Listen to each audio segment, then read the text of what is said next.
ಬೆಳಿಗ್ಗೆ ಸುಮಾರು 6 ಗಂಟೆಗೆ ನಮ್ಮ ರಿಕ್ಷಾ ಚಾಲಕರೊಬ್ಬರು ನನಗೆ ಫೋನ್ ಮಾಡಿ ಹೇಳಿದರು, ಇಲ್ಲಿ ಹೈವೇ ಸರ್ಕಲ್ ಹತ್ರ ತರಕಾರಿ ಅಂಗಡಿ ಹಾಗೂ ಹಣ್ಣಿನ ಅಂಗಡಿಗೆ ಬೆಂಕಿ ಬಿದ್ದಿದೆ ಅಂತ ಹೇಳಿದಾಗ ನಾನು ಕೂಡಲೇ ಬಂದೆ.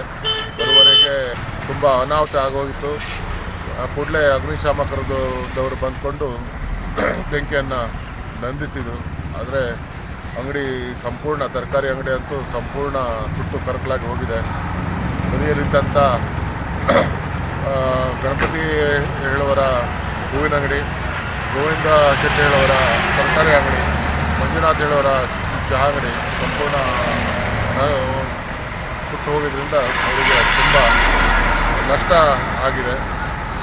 ಅವರಿಗೆ ಈಗ ನಾನು ತಹಶೀಲ್ದಾರ್ ಸಾಹೇಬ್ರಿಗೆ ಫೋನ್ ಮಾಡಿ ಹೇಳಿದಾಗ ಸರ್ಕಾರದಿಂದ ಯಾವುದೇ ಒಂದು ಪರಿಹಾರ ಕೊಡಲಿಕ್ಕೆ ಆಗುವುದಿಲ್ಲ ಆದರೆ ಅಂತ ಹೇಳಿದ್ದಾರೆ.